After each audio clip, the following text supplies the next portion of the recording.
kalau dari hati ya, kuat banget dan kamu nggak bisa menolak itu, ya.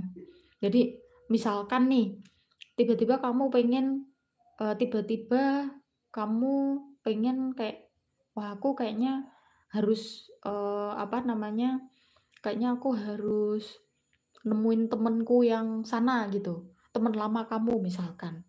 Ya itu biasanya dorongan dari hati ya. Ternyata setelah kamu temui, temen kamu mungkin memang lagi butuh bantuan. Nah kayak gitu loh.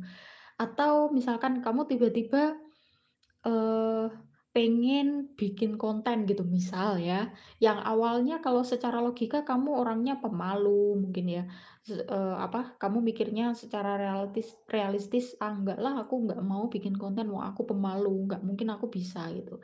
Tapi kalau itu dorongannya dari hati biasanya ya udah kamu lakukan aja.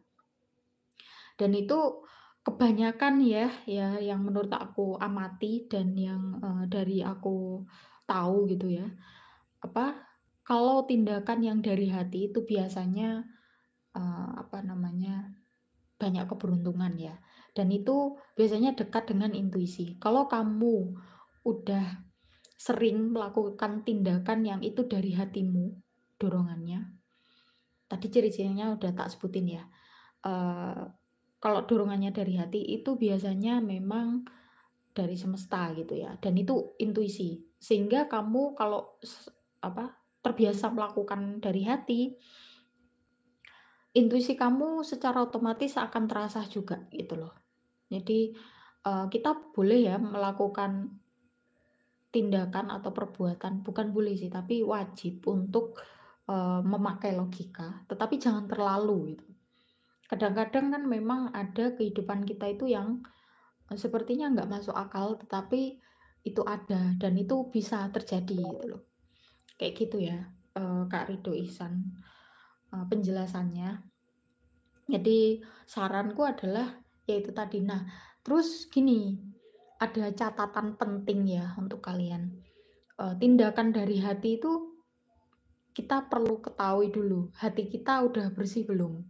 Nah itu, yang paling penting di situ. Jadi kita harus evaluasi diri setiap hari ya, setiap waktu, kalau misalkan kita ngerasa bahwa, wah hatiku kayaknya masih ada yang, kotor ya, misalkan masih iri, masih dengki sama orang. Nah itu biasanya tindakan yang muncul dari hati itu nggak murni dari semesta ya, nggak murni dapat ilham dari semesta, tapi nanti sudah terkontaminasi dengan penyakit-penyakit hati itu tadi. Makanya, kita perlu mengikuti kata hati dalam tanda kutip atau dengan catatan bahwa, hati kita perlu dilihat dulu, udah baik atau belum, gitu. Minimal kita terhindar dari penyakit-penyakit hati yang udah parah tadi, misalkan pendendam ya, menyimpan benci, terus iri dengki, terus kemudian, apa, insecure yang berlebihan dan lain sebagainya. Merasa sombong atau superior yang berlebihan, nah itu contoh, penyakit hati ya. Kalau kamu merasa masih punya salah satu dari itu, ya kamu bersihkan dulu. Tapi kalau kamu merasa, apa, udah ya bukan merasa bersih sih, tapi kamu udah berusaha untuk membersihkan hati kamu setiap hari, kamu evaluasi ya, kamu kontemplasi, kamu tafakur ya kalau dalam Islam ya, eee, atau kamu meditasi bisa, sering meditasi, kamu sering kayak gitu, maka bisa katakan ya, hati kamu bisa menerima yang namanya ilham itu tadi.